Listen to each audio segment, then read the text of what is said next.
What is your name and what do you do? My name is Gatrell. I am a service assistant manager at Honda Marysville Motorsports. Where are you from originally, Brett? I'm from Crestline. It's out in the country. It's in between Crestline and North Robinson, out in that area. Was you born in Crestline? I was born in Mansfield. Mansfield, Ohio? Yep. Tell us a little bit about your family and how you were raised. My family, they had big families, both sides. I had a great childhood. They raised me great. Hard workers, good jobs. I didn't go without. Both your parents were married and everything like that? Yeah, my parents are still married to this day. I can't even think of the number. It's been a long time. That's what I know. Awesome. So tell us a little bit about your family now. You got kids, what hobbies you like to do, stuff like that. Well, I know I got 4 kids. I was married and divorced and now engaged again. Got my kids. Vance is the oldest. He's about to be 9. Stepson, Ander, getting ready to be 8. My one daughter, should be coming up on 3. And then my newest one, Maeve, she just turned 1. So a pretty full household then. Oh, yeah. And are you married now or? Nope, working on that. Yep, it's coming back here in the fall. Yep. So you've already proposed and everything? Yep, I proposed about 3 years ago. How'd you do that? Where'd you do that at? I did it at my house.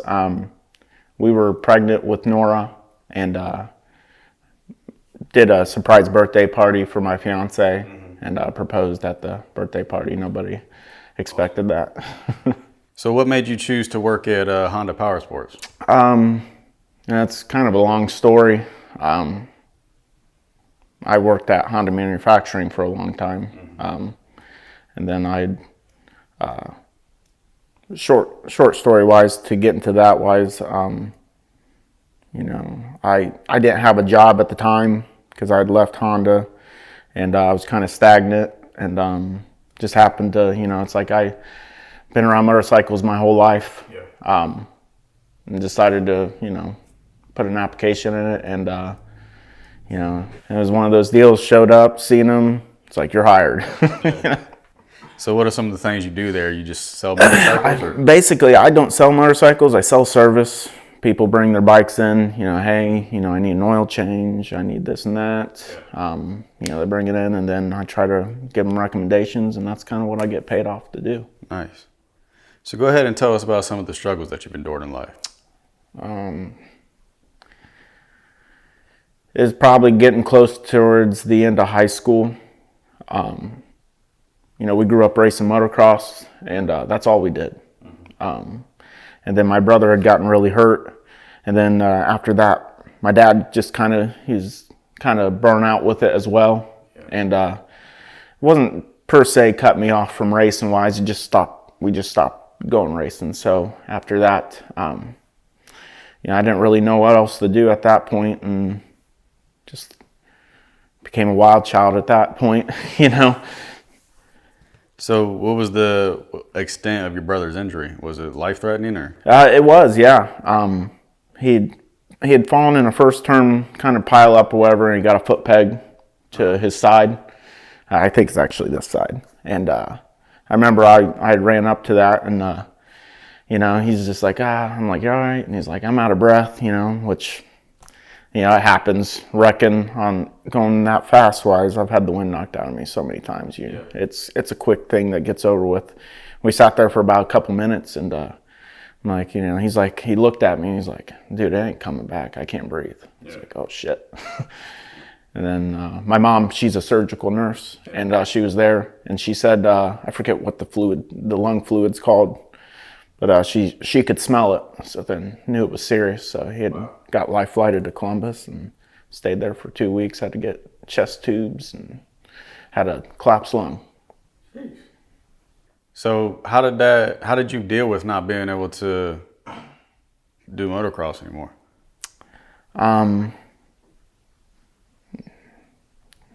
Not good. Didn't deal very good. Didn't know what to do at that point. I eventually, just struggled. Like, I didn't know what I want to do as a path. Yeah. Just got shit jobs, not making any money, no real direction. So then, at that point, I'm literally putting all this money still into trying to ride on my own and race. I was racing some pro stuff and just putting myself in the fucking hole, dude. Like going into debt bad. And then with my ex-wife, I remember, she didn't like it, but just kept doing it. And then eventually got to a point when found out I was pregnant with my first son. And she was just like, that's done. Gotta cut it off. You gotta cut it off. So had to sell all the shit and become a father at that point. And that's a whole new dynamic right there. That's a struggle in itself. So go ahead and go into you becoming a father and how that changed your direction in life. I was excited. I was 22 or 23 when my son was born. I was excited. Didn't really know what I was going to do. Living in an apartment in Mansfield. At that point, even after when we had Vance, I don't know. It just kind of takes you over emotionally. Yeah. You start getting emotional, random things. You're like, what the fuck is going on with you, man? Like, stop. But it just like comes naturally at that point once you see that kid come to life at that point. But I was working 2 jobs in Mansfield, sun up, sundown. Did that for a good, about a little over a year. Got tired of that because I was drained and I didn't really get to spend much time with my son that first year.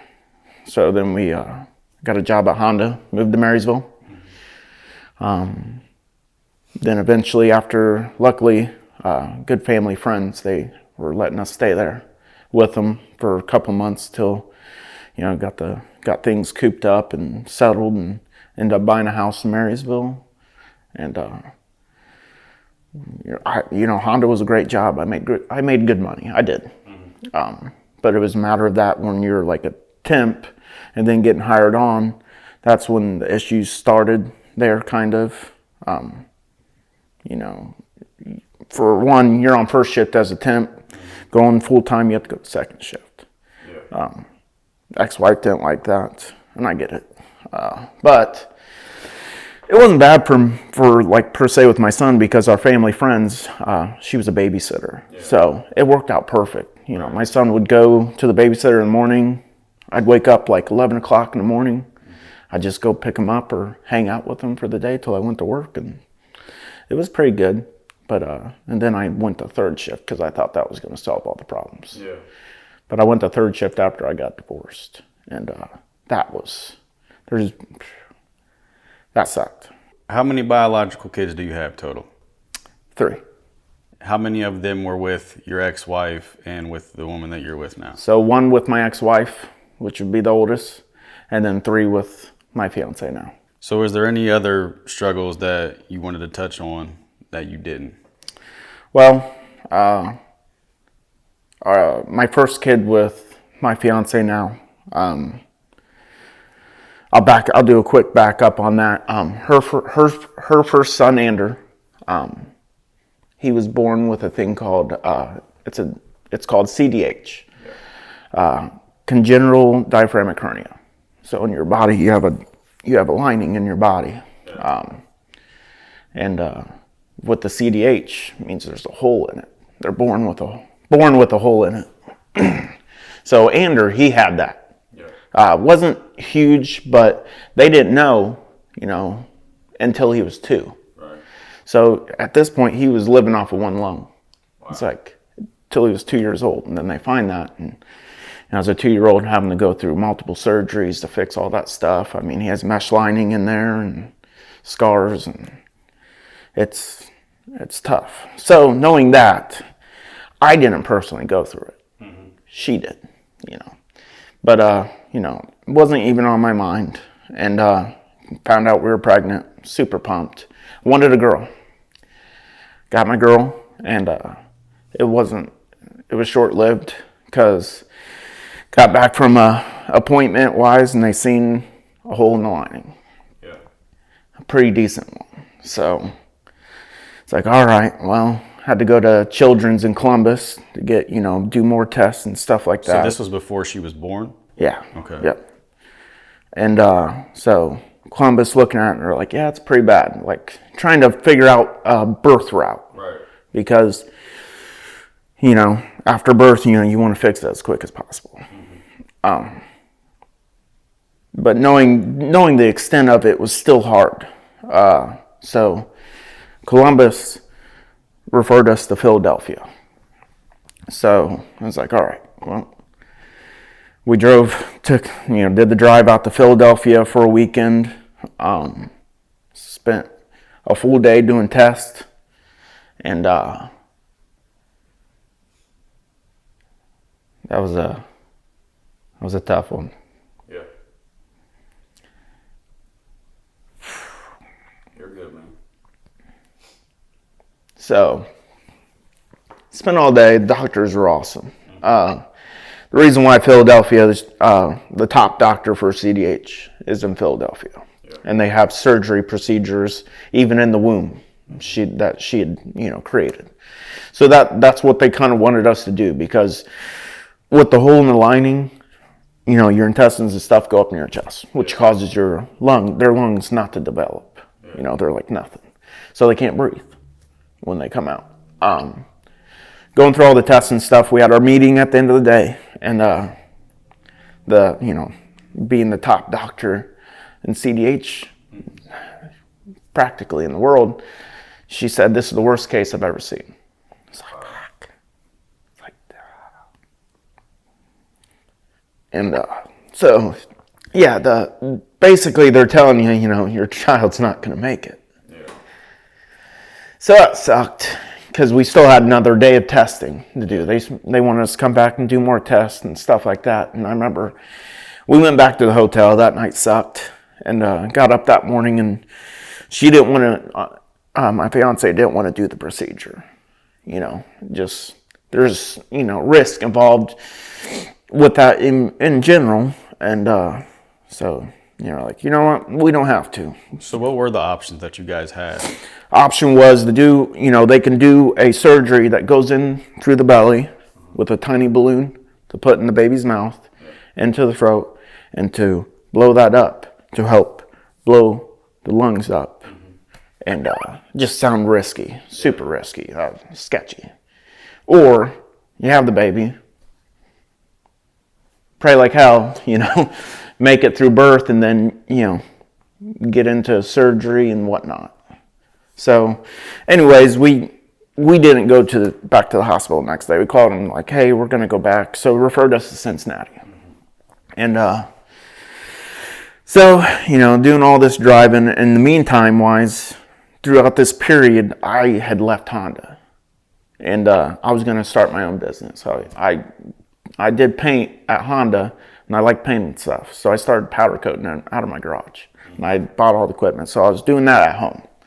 And going through all this, stress, driving, I just started losing motivation and everything. Yeah. So, fast forward to that, here I am, Ivy was living down in Cincinnati at a hotel, waiting. She was there about probably 6 weeks, and I was up and down, back and forth every other day. And Ivy is your fiance? Yes, yeah. Yes. And so she was staying down there, and that was stressful enough.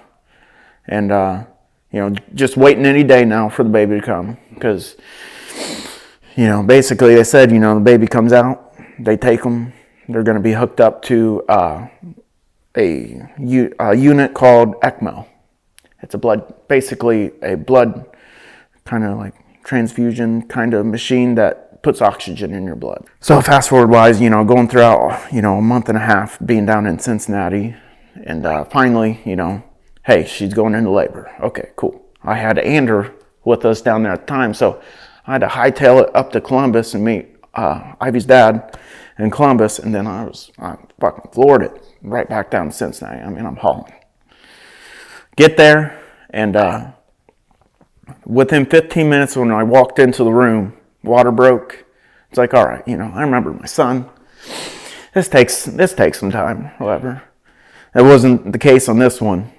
They'd already got her out of the room, and they were going to get me in scrubs. And all I hear is a woman screaming down the hall, and I was like, that can't be Ivy. However, and the nurse comes in. She's like, you better hurry, baby's coming out. It's like, so I'm running down the hallway. We're getting into this room because, it's a big deal. There's like 15 people in there. Yeah. And it's, lights, show, camera, action. Nora comes out quick, and then they take her. She's gone. I didn't get to cut the cord, nothing like that. It was a fast job. Yeah. Then we didn't see Nora probably for another 9 hours. Finally let us into NICU. Had her hooked up and all that, she's hooked up to all kinds of crap. So it's like, okay, they got her stable at the time. So that was cool. It's like, here, we're told she's going to die instantly after birth. And she's already made it, 12 hours. It's like, oh, this is, you're hopeful. Yeah. So get through one full day after that. And then that night, the ECMO machine got a blood clot in it. Wow. And so shit just fell apart. And her heart took on too much. So basically it's like, they can't even put her through surgery at that point. Yeah. So it's like, all right, kind of knew it was coming, but just still tough, man. And spent probably 7 hours before I had to pull the plug. So that's tough, man. So how did you guys deal with that afterwards? I would imagine that would take a strong mental toll on you. Did on everything. Like I said, I tried to start my own business, and I lost faith in everything. I lost faith. It was like something I liked. I didn't like it anymore. Yeah. Didn't know what I was going to do.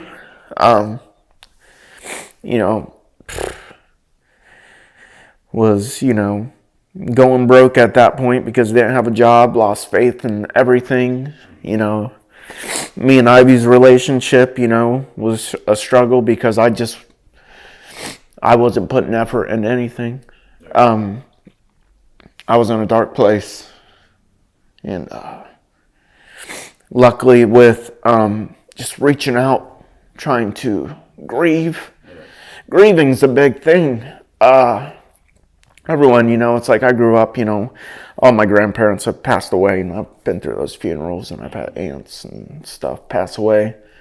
Even friends pass away. It's tough. Grieving's just different when it's your child. Yeah, I would imagine. And the best thing, I finally got to that point was I needed to talk to somebody.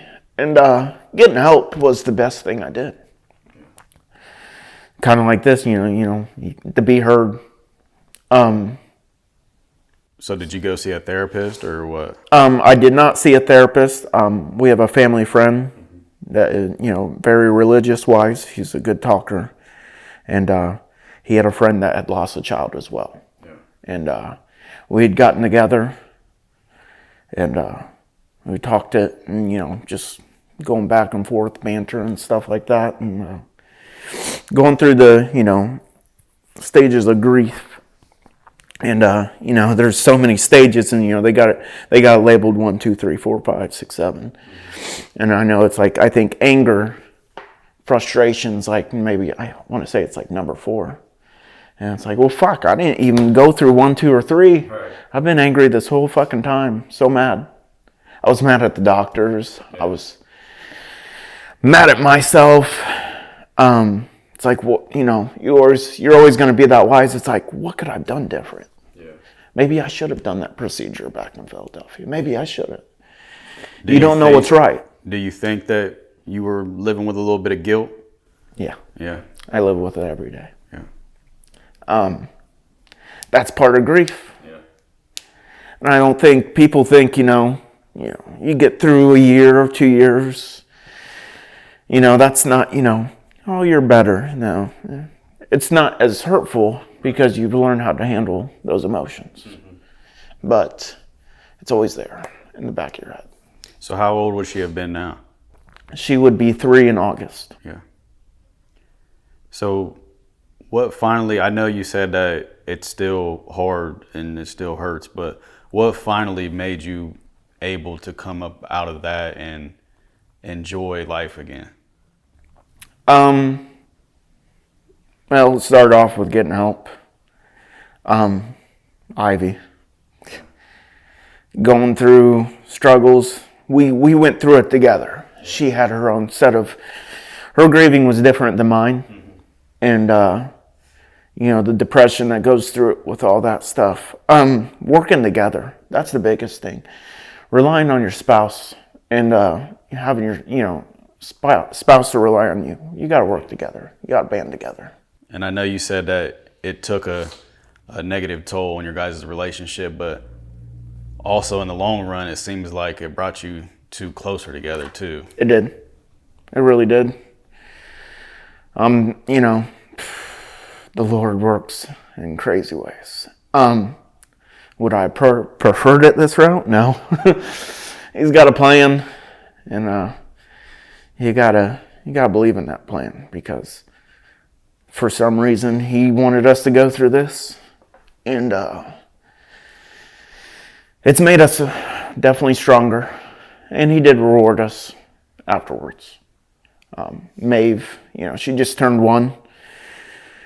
No problems. No health problem. Completely healthy baby, smart. Just truly blessed on that. Yeah, it's cool. Yeah, that's a tough situation, man. I couldn't imagine having to look at your baby and then not even, 48 hours later, she's gone. Yeah. Yeah, it's tough. It's, it's like, man, I never in a world never would have thought, me. You always think, in these scenarios and stuff like that. It's like, yeah, that'll never happen to me, But when it does, it just humbles you. Yeah. It really does. So you said that one of your friends that you were talking to was very religious, and he was helping you grieve. Did you become closer to God through that process, you think? I did. Yeah. I did. Just help put some more perspective in my life. Because, for a long time wise, you take things for granted. Yeah. You really do. Mm-hmm. And God's there to just check you up a little bit. Hey, bud, look, remember. Even if it's the toughest way possible. Yeah, but your baby's with God now, though. Yeah, so. She's safe. Mm-hmm. And one day we'll meet again. So how are you doing overall now? I'm doing good. Yeah. Since I started at the dealership, I've been there for 2 years. Been doing really good, making good money. I can't complain. Great atmosphere. I love my job. Only downfall, I drive 45 minutes to work. But gives you time to think. It gives me time to think. I'm huge into music, so I'm jamming. Awesome. On the way to work and on the way home. A lot of thinking, and I also pass Nora. She's buried in Richwood. I pass her every day. So. Oh, that's nice. That's nice then. So, what is some advice that you would give a parent going through a similar situation, losing a child like that? Stick it out with your spouse. Times are gonna get tough. You see too many. I've seen it too many times with on the internet and stuff like that. You see these losing children or anything like that, any type of complications, diseases and stuff like that kids get. People seem to quit too often on each other, and you got to agree to disagree too. You got to realize that. You got to see both sides and sit down and actually think about it. So stick it out. Don't stop fighting. You know, it takes a lot and it's hard. Yeah. But you know, keep grinding even when you ain't got nothing else left to grind out, you know. Yeah. Just keep going. So I've said this a million times. Some of the things that you guys get on here and talk about isn't easy at all, especially what you just talked about. It isn't easy to get in front of a camera and talk about it. Yeah. I've made this channel and I'm not even sure if I could do it. So what gave you the courage to get on here and share all that today? My daughter, Nora. Yep. She gives me the courage every day.